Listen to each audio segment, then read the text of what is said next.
Hey friends, it's Troy, your hourly flipper here. Hope you're doing well. If you are a longtime viewer, you'll notice that this is not the same place that I've been recording in the past. It's not even the wife's office.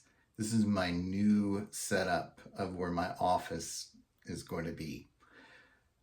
That leads to the whole purpose of this video. I'm going to do a ship with me that is going to be chaotic and crazy because this used to be a storage room. Everything that you're used to seeing in my setup area is now storage room and setup area. And so everything that usually I'm shipping on has about 3 feet of inventory on it. And if you've seen a particular video in the past, I've shown you that, like in my garage, I've got a receiving area, just, dead stock that's just come in. I've got in a separate area of the house, another's just storage area. And then I had this one. I'm combining both of those storage areas into what was my inventory area. And it looks like a shambles. But you'll see here, I have 3 things that have to go out today. And one of them is a pretty good sell, so I want to make sure that it goes out, and you're going to come along with me. I'm going to show you in real time. I'm not going to edit it at all for time's sake. You're going to see me from clicking on what my 3 things are, to going to get them, to packaging, printing the labels, and get out the door. We're already 2 minutes in. Let's see when we're done. Okay? These 3 items. One is a Department 56 bridge. The other is a specific book titled Systemic Instruction for Students with Moderate and Severe Disabilities. And the other is a Chicago scrapbook hardcover. Those are my 3 things. Let's go into the chaos pile and get them. All right. Let me take you along. Outside the room, the chaos already happens. And only in a reseller's space will you have a box with Whole cans right by some Brooks tennis shoes. Here's the chaos. Okay. I hate my motion sensor light, but I love it too. Let's keep on going. Ignore the mess. Okay, the first thing is the systemic instruction book. All right, so I've got that. The second thing was that Chicago book that's over there by the door. Oh, and the third thing was the bridge. Not a problem at all. We're going to get this going. Step that down. Putting the book on a chair, reaching down for this Department 56 book. Got it. All right, so now that's there. Then I'm going to come and off of this pile, grab this stuff. These are newly listed items that have not been put away yet. So, got that. All right. So with that, I've got my 3 things, and I'm bringing them back into that area to show you how easy this is. That took 2 minutes to go grab them. Fun and interesting. And I've got a little partial table in the background. Everything is in disarray. Everything. It's crazy. But those are the 3 things. Now I'm going to go get the shipping supplies for it. I've got a book, so that means a envelope. I've got this, which is a box, and I'm probably will put this in an envelope or box. We'll see how that goes. But this is real time, and I've not put the pre-thought into it, so we will learn together. All right. Here we are. The storage stuff for the shipping is over here. So let me continue to grab. This is the box for that bridge. And I'm going to grab some packing stuff for that. Good deal. I'm going to grab the envelope for the book. I'm going to be optimistic and grab the envelopes for the Chicago book. That is the book that I wanted. Oh, it's chaos. I'm dropping things like crazy. That's the book that's the big seller. If you see that anywhere, definitely get it. I paid $1 because they're the hardback books, and paperbacks were 50 cents. And that book I listed for $69. There it is right there. And took an offer for $55 the next day. And $45, sorry. And that's simply because I wanted it out the door. I wanted that money in those hands. All right? Great. Let me put you in a little, what's that called? What did I just put you in? A stand? Yes. All right. A stand so that you can see the process. These boxes came from that free pickup. Do you remember me talking about that? Looking at the camera right now, I'm going to have beautiful things up there on the wall that represent my work and professionalism. I'll show you some of the things that are on that shelf if we have time. I don't know if you can hear me over the sound the box is making to assemble. But, I don't even know if the bridge will fit into this box. And, okay, it will. But I've got to put some padding around it. A good thing about the not Studio 57, what is it called? Is it Studio 50? With Chicago, I'm thinking of Studio 54. Is that the name of that studio? Department 56. And Studio 56 or 50? It's starting to go. A cluttered mind. No problem. All right. Stuffing number 1 and stuffing number 2 down in the bottom. Put the box in there. Stuffing number 3 on one side. Stuffing number 4 on another side. And I'm going to split the difference with one other piece. Rip it in half. Voila! The strength of 10 men.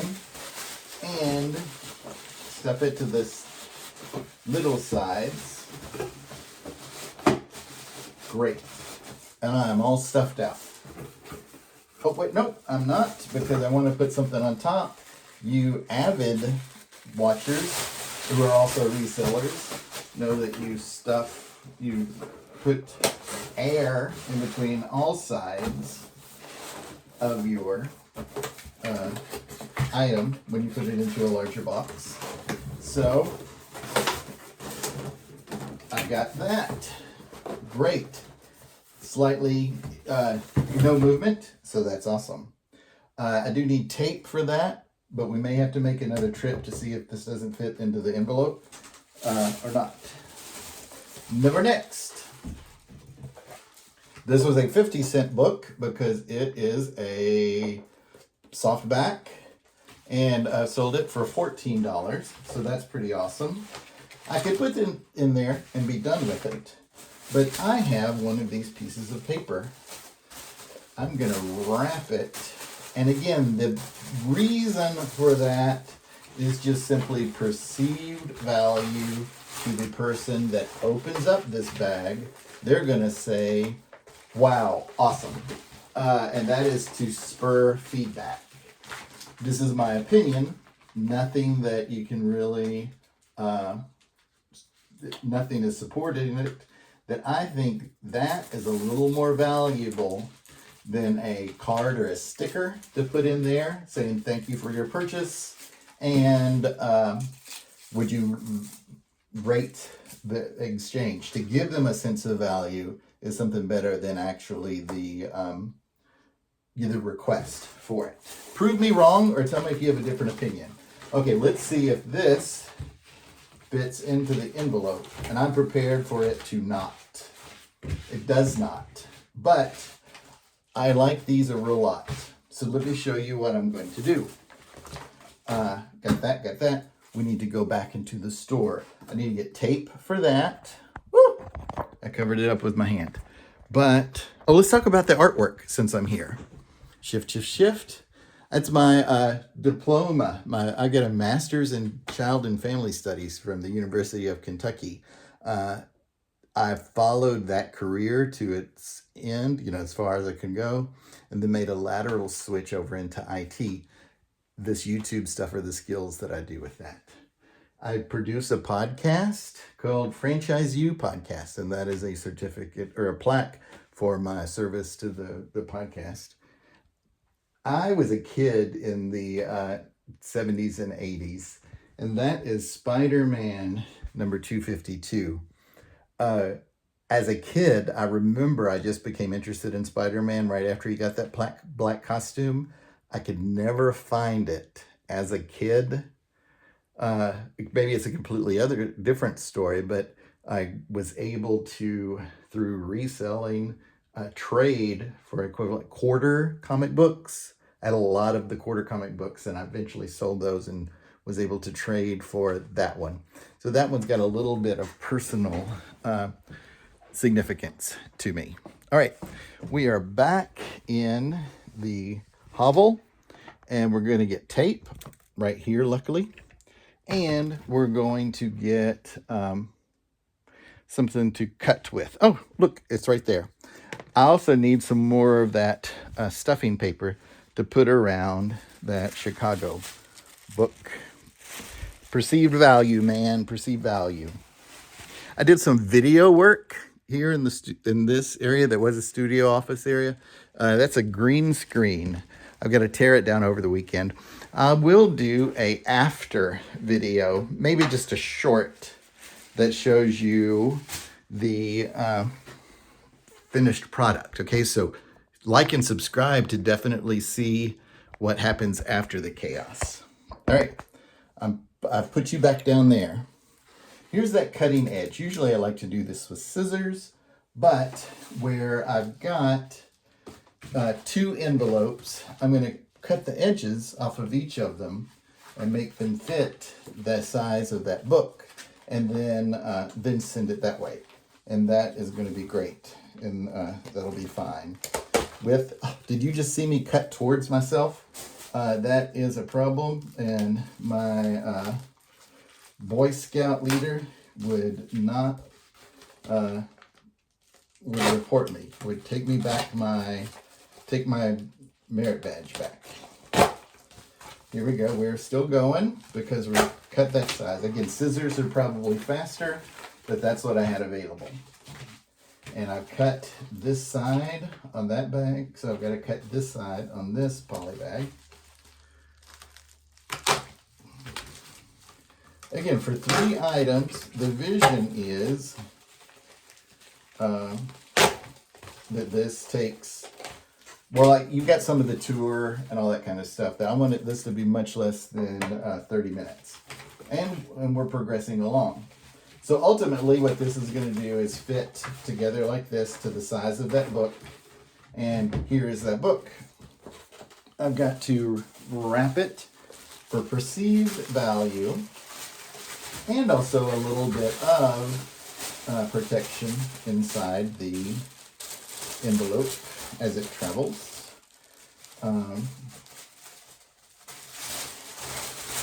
Expert tip. Christmas stuff is usually at all of the estate sales you go to. And this is Christmas wrapping paper. You may notice it from the green color. And it makes good stuffing paper as well, especially on like the last day when no one else is really buying it. You can get it for free, if not practically free. And that is a great way to get some storage items. I still buy the bubble wrap when this won't fit, and buy the air packs that are available, but I use the free stuff as much as I can, and it's a little bit festive too. Okay, let me hold this.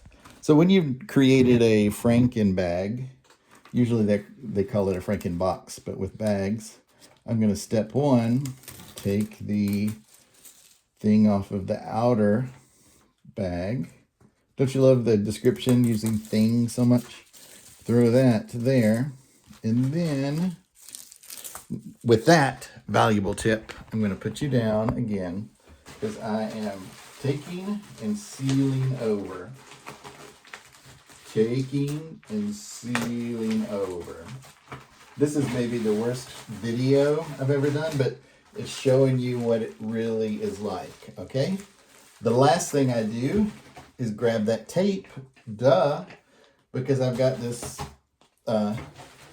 seam to cover.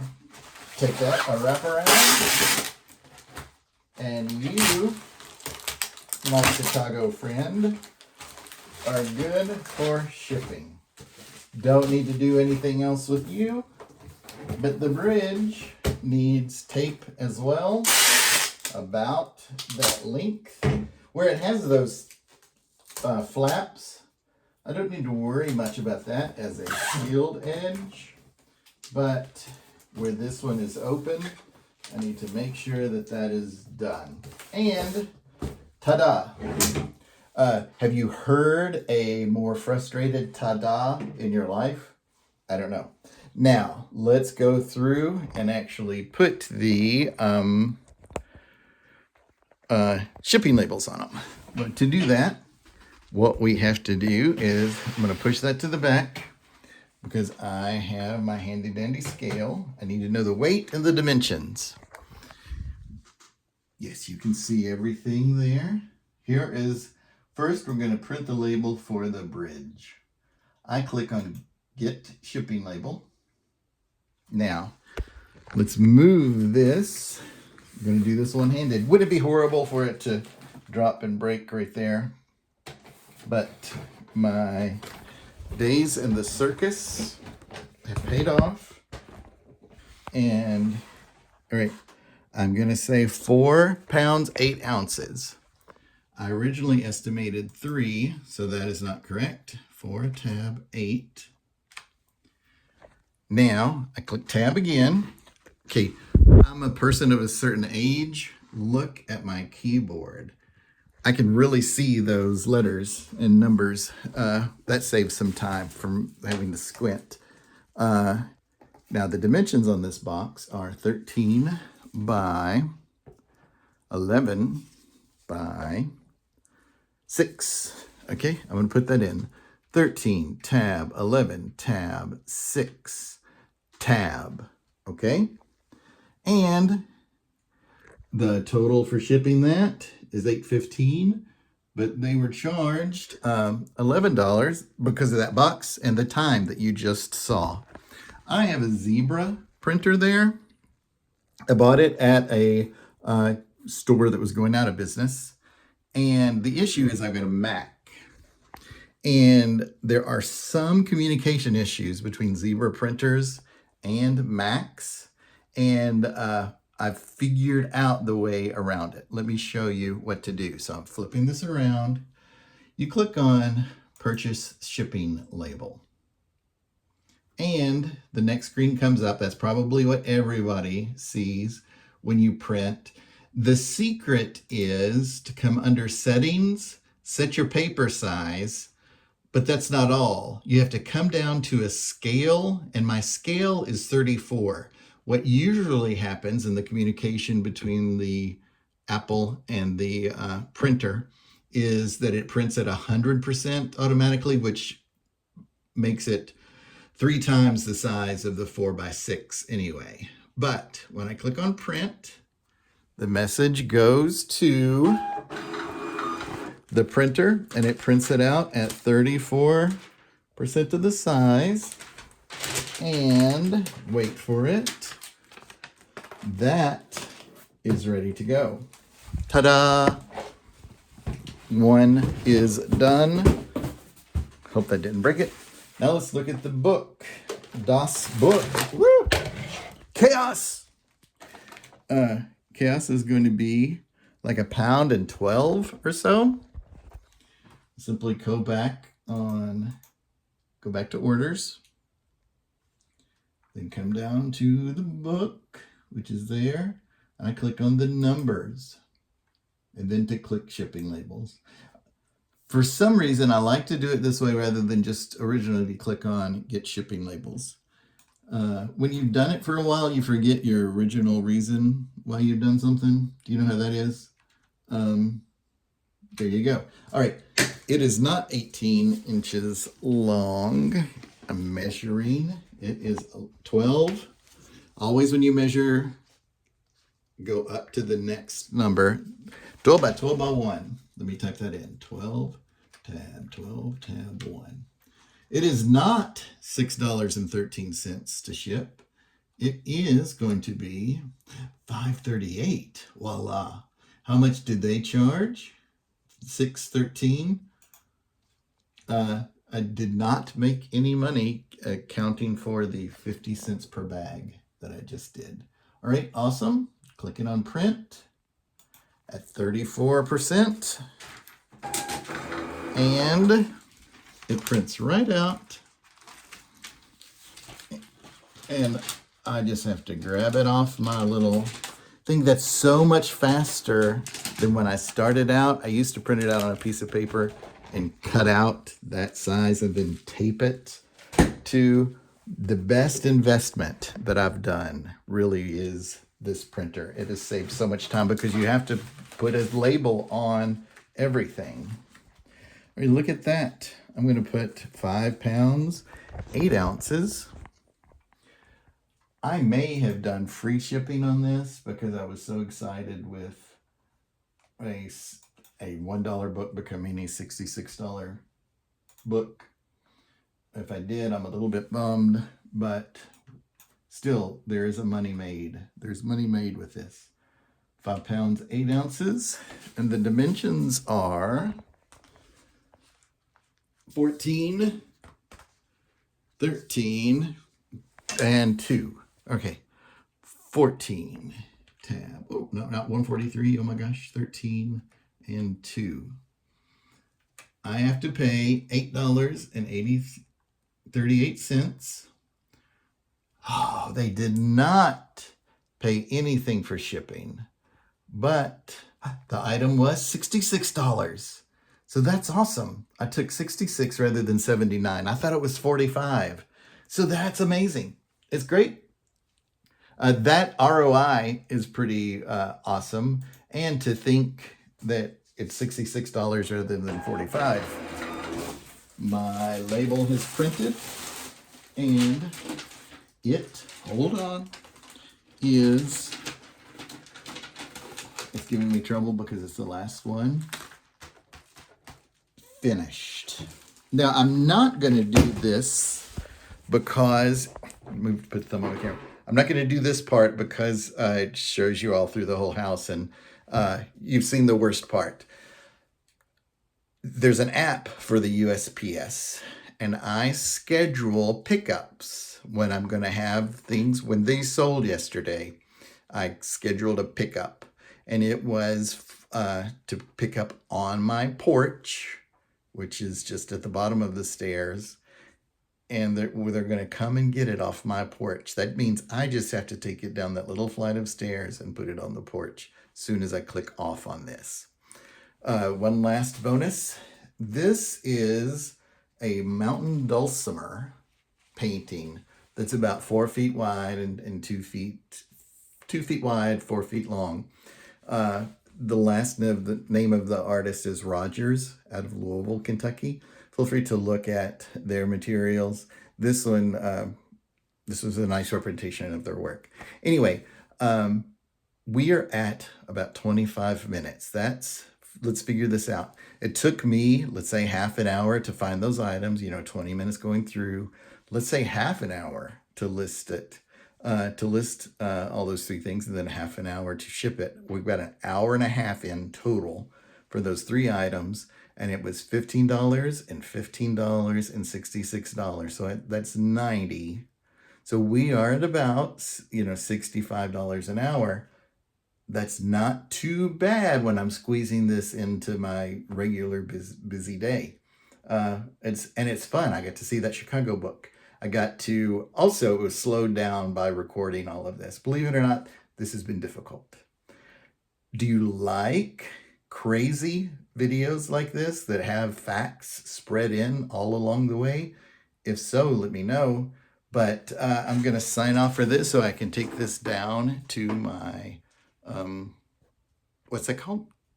Porch. All right, great. All right, thank you so much for watching, and talk to you next time. Like and subscribe and do all the things.